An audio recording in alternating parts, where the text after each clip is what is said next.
नमस्कार, मी सिद्दीक शेख, संस्थापक अध्यक्ष आपला वतन संघटना। आम्ही या ठिकाणी काळा खडक मधील सर्व रहिवासी आहोत। काळा खडक मधील सर्व रहिवासी आहोत या ठिकाणी। घ्या इकडे घ्या। तर आम्हाला सर तुम्हाला मोबाईल घ्यायचा अधिकार नाही। मोबाईल तुम्हाला इथं कोणी आरोपी नाही, बरोबर। आमचं घर आलोय, ज्या माणसाला झोपेतून उठून आले त्या माणसाला नोटीस पण नाही, त्याचं घर तुटलं साहेब, त्याची जिम्मेदारी कोण घेणार? तुम्ही घेणार का? नाही ना, तुम्ही माणसाला नोटीस पण नाही। या ठिकाणी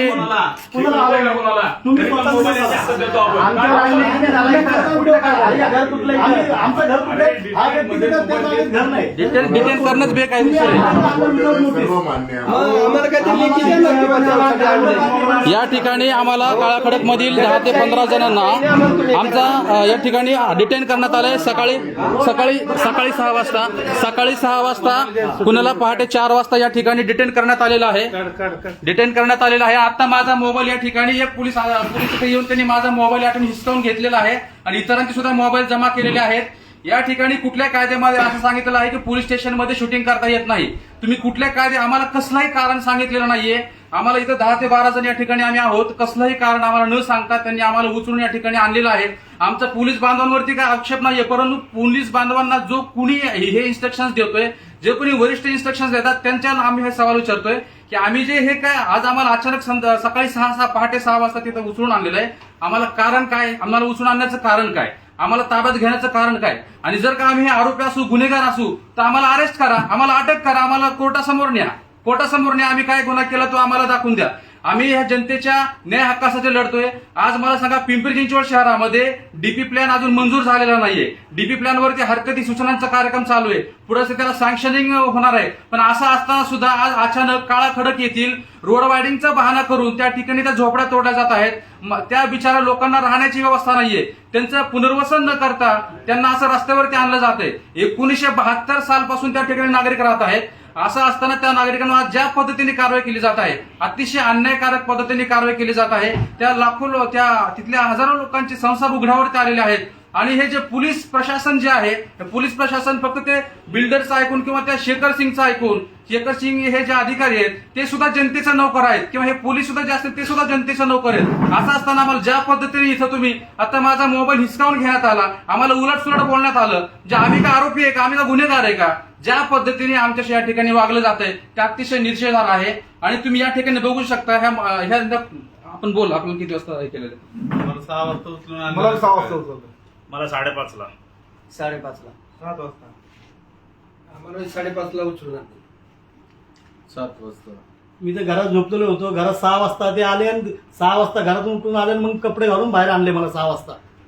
आणि इथं आणलं तर आणण्याच्या अगोदर काय सांगितलं नाही, काय नाही। त्यांना नोटीस दिली, रात्री आम्हाला काही सांगितलं नाही किंवा काय नाही, विनाकारण उचलून वाकड पोलीस चौकीला घेऊन गेले। वाकड पोलीस चौकीमधून तिथून बसवलं तिथं 2 तास। त्याच्यानंतर इकडं तळेगाव दाभाडे पोलीस चौकीला आणलं।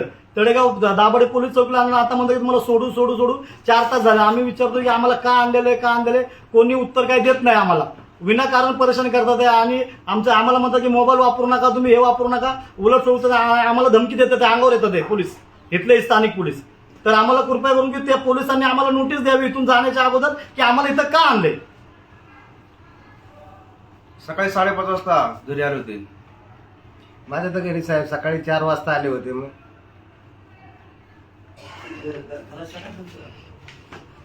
सर्वप्रथम सर्वांना जय भीम। आज गोरगरिबांवरती अतिप्रसंग ओढवलेला आहे। सर्वांना बेघर करण्याचा प्रयत्न हा मोठा कट व्यावसायिकाच्या माध्यमातून घेण्यात आलेला आहे। मी सर्वांना या लाईव्हद्वारे एवढं सांगू इच्छितो की गोरगरीब जनताला या ठिकाणी आपण पुनर्वसन केलं पाहिजे। SRA मध्ये जे लोक येत नाहीत किंवा आपल्याला घरकुल भेटलेलं आहे, ज्या लोकांचा 7/12 आहे, त्या लोकांचं पुनर्वसन करणं गरजेचं होतं। असं न करता त्यांच्यावरती बुलडोझर चालवण्यात आला आणि त्यांच्यासाठी आम्ही सुरुवातीच्या काळापासून आतापर्यंत लढत आहोत। त्यांना न्याय मिळावा एवढीच एक अपेक्षा आहे. आत्ता या ठिकाणी प्रशासनामध्ये आम्ही नजरकैद आहोत. तिथं जे चाललेलं आहे वेळोवेळी अपडेट येत आहात. आता आम्ही तिथं गेल्यानंतर मोजमाप करणार आहे रोडचं. 1 इंच जर कुणावरती अन्याय झाला असेल तर सदर महानगरपालिका आयुक्तांवरती आणि संबंधित जे अधिकारी तिथं कारवाई करायला आले होते संबंध त्यांना कोर्टामध्ये खेचल्याशिवाय आम्ही राहणार नाही. गोरगरिबांवरती जो अन्याय होतोय त्या अन्यायाविरुद्ध आम्ही कायम लढा देत आहोत. या गोरगरिबांची लेकरं आज शाळेमध्ये जातात. आज पिंपरी चिंचवड महानगरपालिकेचा क्राईम रेट पाहिला तर काळा खडकाचं नाव टॉपला आहे. अजूनही आपल्याला गुन्हेगार घडवायचे आहेत का असा माझा प्रश्न आहे. कारण का या गोरगरिबांना सरकारी नियमानुसार 5 किलोमीटरच्या अंतर्गत SRAचं संक्रमण शिबिर देणं गरजेचं आहे. आपण त्यांना 9 ते 10 किलोमीटर वरती नेतात. त्यांची आई कोणत्या ना कोणत्या ठिकाणी धुनी भांडी करते. ती 10 किलोमीटर वरती येऊन तिथं काळा खडकाच्या बाजूला आता धुनी भांडी करेल का? त्यांचे वडील जो मोलमजुरी करतो आपल्या मुलाला शिक्षणासाठी तो 2 पैसे जमा करतो. आज त्या माणसाला रोजगार उपलब्ध होईल का? आणि तो मुलगा ज्या शाळेत शिकत होता आता 10 किलोमीटरवरून तिथं शाळेत येईल का? मग हा शिक्षणासाठी महाराष्ट्र सरकार केंद्र सरकार करोडो अरब रुपये जे खर्च करते शिक्षणाच्या नावाखाली आज नक्की या गोरगरिबांना शिक्षण मिळेल का? हा सर्वात मोठा आजची शोकांतिका आहे. माझा प्रामुख्याने म्हणणे एवढंच आहे. आमचं विकासाला या ठिकाणी विरोध नाही, प्रशासनाला आमचा विरोध नाही, परंतु कायद्याच्या चौकटीत राहून सर्वांनी काम करायला हवंय. ते होताना कुठं दिसत नाहीये. गोरगरिबांवरती अन्याय होतोय. महाराष्ट्र सरकारने दिलेले घरकुले, या ठिकाणी बसलेल्या लोकांचे 7 बारे. आयुक्त साहेब म्हणतात की 7 बारे तुमच्याकडे आहेत का? आणि 7 बारे दाखवले आयुक्त साहेब काय म्हणतात की आता काही होऊ शकत नाही, कारवाई अटळे. का? तुम्ही त्यांची सोय करू शकत नाहीये का? कारवाई करण्याच्या अगोदर आपण सरकारी नियमात असं आहे का की पावसाळ्यामध्ये गोरगरिबांना या ठिकाणी बेघर केलं जातं, असा कोणता नियम आहे का? या ठिकाणी प्रशासनाने हा विचार करायला हवं की एवढा मुसळधार पाऊस चालू आहे, या पावसामध्ये गोरगरीब जाणार कुठं, याचा त्यांनी विचार करायला हवा. आणि आज आम्ही लढत आहे, उद्या आम्ही न्यायासाठी लढत राहू. प्रशासनाशी आमचा विरोध नाही, परंतु जे कोणी राजकारणी असतील, जे कोणी वरिष्ठ असतील, त्यांनी गरिबांवरती अन्याय करायचं सोडून द्या. तुम्ही नीतीनं न्यायाने धंदा करा. तुम्हाला SRA बांधायचा आहे बांधा, तुम्हाला रोड करायचा आहे करा, परंतु गरिबांवरती अन्याय करू नका. आज या ठिकाणी तुम्ही जर पाहत असाल, या इकडे. नमस्कार, मी सिद्दीक शेख, आपला वतन संघटना. आपण बघत आहात या ठिकाणी आम्ही तळेगाव पोलीस स्टेशनमध्ये आलेलो आहे. तर काळा खडक प्रकरणामध्ये ज्या पद्धतीने म्हणजे अन्याय केला जातोय, कुठल्याही कायदेशीर पद्धतीने हे कारवाई होत नाहीये. जो SRAचा प्रकल्प आहे तो सुद्धा जबरदस्तीने हे बिल्डर पुरस्कृत शेखर सिंग हे हिटलरशाहीचं हे काम करत आहेत. ज्या पद्धतीने त्यांनी आता इथं साहेब सुद्धा आहेत, इथं आमचं हे जे पोलीस अधिकारी आहेत त्यांच्या संदर्भात आमचं काही म्हणणं नाहीये, परंतु ज्या पद्धतीने आम्हाला कसलंही कारण दिलेलं नाहीये आणि आम्हाला तळेगाव पोलीस स्टेशनमध्ये आणलेलं आहे, तर आम्ही साहेबांना विचारतोय की आम्हाला सांगा की तुम्हाला आमचे नाव कुणी सांगितली, माझं नाव असे ह्या लोकांची नाव तुम्हाला कुणी सांगितली, मग ह्या लोकांना अरेस्ट करण्यासाठी तुम्हाला कुठल्या अधिकाऱ्याने सांगितलं, ACPने सांगितलंय का, DCPने सांगितलंय का, CPने सांगितलंय, आणि आमची नावं का घेतली? कारण मी देहरोड मध्ये होतो, बाकीचे काही लोक दत्ताभाऊ किवळेमध्ये आहेत, काही लोक झोपलेली होती. पहाटे 4 वाजता तुम्ही उचलताय. हे कुठल्या ह्या सर्वांच्या मानवाधिकारांचं उल्लंघन आहे. तसेच जे लहान मुलं शाळेमध्ये जातात त्या मुलांना आता आज घर तोडल्यामुळे त्यांना शाळेपासून वंचित राहावं लागणार आहे. त्यांच्या शैक्षणिक अधिकारांचं उल्लंघन होते. ज्या महिला त्या ठिकाणी दररोज घरकामासाठी जातात त्या आज त्या रोड वायडिंगच्या त्या कारवाईमुळे त्या महिलांचे त्यांचे काम बुडणार आहेत. याला जबाबदार कोण आहे? हे जे प्रकरण आहे, आता मी म्हटल्याप्रमाणे की DPचा अजून काही संबंधच नाहीये.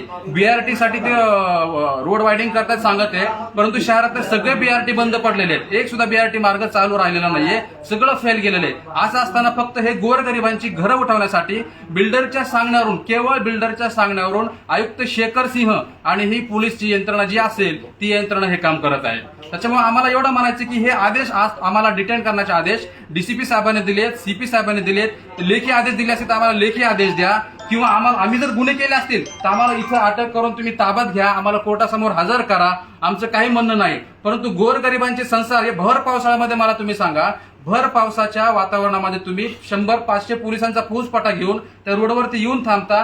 त्या कुणाला आजार आहेत, लहान मुलं आहेत, महिला आहेत, त्यांना तुम्ही त्यांचं घरातलं सामान काढू देत नाही. त्यांना डायरेक्ट तुम्ही जाऊन एवढं काय बंद पडलं, एवढं काय गरज आहे? इतर ठिकाणी मोठ्या मोठ्या बिल्डरची अनधिकृत बांधकाम, मोठ्या मोठ्या बिल्डरची म्हणतोय मी, गोरगरिबांचं याच्यामध्ये ज्या पद्धतीने हे शेखर सिंह ज्या पद्धतीने यांचं म्हणजे यांच्यावर त्रास देत आहेत, ज्या पद्धतीने डीपीच्या माध्यमातून, टीपीच्या माध्यमातून, आज थेरगावचा परिसर असेल, वाल्हेकरवाडीचा परिसर असेल, या सगळ्या परिसरामध्ये मन करेसो कायदा, जे हे जे संविधान आहे, संविधान शेवटी ह्या नागरिकांसाठी आहे, कायदा जो आहे तो जनतेसाठी आहे. आणि जनतेसाठी जर कायदा असेल तर तुम्ही जनतेला चिरडून जर का विकास करणार असाल तो विकास आम्हाला अजिबात मान्य नाहीये. तुम्हाला जर विकास करायचा आहे तर आम्ही स्वतः तुम्हाला विकास करण्यासाठी आम्ही तयार आहोत ना. परंतु तुम्ही पहिल्यापासून तडीपार गुंड वापरणं, पहिल्यापासून दादागिरी करणं, असा पोलिसांचा हा जो गैरवापर आहे, मी वारंवार पोलिसांचं का म्हणतोय, कारण पोलिसांना फुटबॉल केलं जातं. म्हणजे इकडून जे अधिकारी आहेत ते पोलिसांच्या अंगावर ढकलतात, तुम्ही जावा, त्यांना पकडून घ्या, त्यांना डिटेन करा, ही लोक तिथं येतील. पण वारंवार म्हणतोय, पण हे जे वरिष्ठ अधिकारी आहेत त्यांना कायद्याचं ज्ञान असणार आहे का नाही? मग तुम्ही अशा पद्धतीने ह्या गोरगरिबांवरती कशा प्रकारे अन्याय करू शकता? आज मला सांगा, आज माझं स्वतःचा सांगतो, मी माझ्या घरातून सकाळी 6:30 वाजता निघालो होतो. मी माझं अर्जंट मिटिंग होती, मला एक कन्स्ट्रक्शनचं काम होतं, त्याची मिटिंग होती, ते मला काम भेटणार होतं. परंतु मला पोलिसांनी डायरेक्ट मला बोलवलं, फोन केला आणि मला म्हणले चला. पण मी कुठं म्हणलं तर तेही सांगितलं नाही. मला कार नोटीस दाखवा, ती नोटीसही दाखवली नाही. डायरेक्ट गाडीत बसा म्हणले आणि डायरेक्ट मला कुठंच म्हणजे काहीच कारण न देता मला तळेगाव पोलीस स्टेशनमध्ये घेऊन आलेले. आणि सकाळी 6 ते आता मला वाटतं आता 10:30 वाजलेले, 4 तास मला इथं त्यांनी आणून ठेवलेलं आहे. आणि माझ्यासारखं जिथं 10 ते 12 जण आहेत, एवढ्या जणांवरती ज्या पद्धतीने अन्याय चाललेला आहे, हे कुठेतरी मायबाप सरकार, देवेंद्र फडणवीस साहेब, आपण कुठेतरी ह्या गोष्टीवर लक्ष घातलं पाहिजे. काळा खडक या झोपडपट्टीमध्ये ज्या पद्धतीने अन्याय झालेला आहे, इथून पाठीमागं सुद्धा माझ्यासारख्या काही कार्यकर्त्यांवर तिथं गुन्हे दाखल केले. ज्या पद्धतीने तिथं म्हणजे मन करेसो कायदा चाललेला ते अत्यंत चुकीचं आहे. त्याच्यामुळे आम्ही आता या ठिकाणी सगळ्यांची भूमिका ही अशी आहे की आम्हाला इथं आमची नावं पोलिसांना कुणी दिली आणि कुठल्या पोलीस अधिकाऱ्यांनी आम्हाला डिटेन करण्यासाठी सांगितले, ते लेखी दिले का, याचं आम्हाला जर उत्तर देत नाही तोपर्यंत आम्ही या पोलीस स्टेशन मधून हलणार नाही, अशा आम्ही या ठिकाणी भूमिका घेतोय. काय तुमचं सर्वांचं म्हणणं आहे? आम्हाला जोपर्यंत तुम्ही आम्ही लेखी देत नाही तोपर्यंत आम्ही कुणीही इथून हटणार नाहीये. तर मायबाप हो, सरकार असेल, अधिकारी असतील, यांना माझं एवढंच सांगणं आहे की तुम्ही त्या बिल्डरच्या सांगण्यावरून, त्याच्या सेटिंगवरून तुम्ही गोरगरिबांची इथं घरं उद्ध्वस्त करत असाल तर ते अत्यंत चुकीचं आहे. साहेब, तुम्हाला मला एक विनंती आहे, विचारायचं आहे की आम्हाला हे आमची जे नाव आहे, ही नावं तुम्हाला कुणी दिली आणि आम्हाला डिटेन करण्याचा लेखी आदेश तुम्हाला कोणी दिलेला आहे? तुम्हाला सगळं देतो, आधी ते बंद करा, मग सगळं सांगा ना सर. बघा, हे सगळं जनतेला कळलं पाहिजे. इथं चुकीचं काय का? चुकीचं मी गुन्हेगार नाहीये किंवा तुम्ही काही नाही, तुम्ही तुमचं काम करताय, त्याबाबत आमचं काहीच ऑब्जेक्शन नाही. पण आम्हाला कळलं पाहिजे की तुम्हाला कुणी आदेश दिले आणि आम्हाला लेखी आदेश दिले. सगळं सांगतो तुम्हाला. ते चालू मध्ये सांगा ना सर. चालू मध्ये सांगा. चालू मध्ये सांगा. नाही सांगू शकत. आम्ही तुमच्यावर ऑब्जेक्शन घेतच नाहीये. सिद्दीक शेख, मला माहिती आहे तुम्ही माझ्यावर ऑब्जेक्शन घेत नाहीये. हा, मग आम्हाला कळलं पाहिजे ना सर. मला सांगा, माझा अधिकार आहे का नाही की मला का तुम्ही का उचलताय, मला का घेऊन तुम्हाला येताय माहिती तुम्ही? ना, तुम्हाला माहिती आहे ना तुम्हाला काय हे केलं. नाही, मला माहिती अचानक सकाळी फोन आले सर, माहिती आहे, आज सकाळी अचानक फोन आला तुम्हाला माहिती आणि आहे मला का? अचानक घेऊन आले सगळेजण. आणि ह्यांना पण कुणाला पहाटे 4 वाजता, कुणाला 5 वाजता, कुणाला 6 वाजता घेऊन आलेले. अशी कुठे चालत नाही ना कारवाई. आणि काल मिटिंग झालेली आहे शेखर सिंह याच्या ना कार्यालयामध्ये मिटिंग झालेली आहे. ही लोक स्वतःचे 7-12 दाखवतात. त्या ठिकाणी ह्याला 1972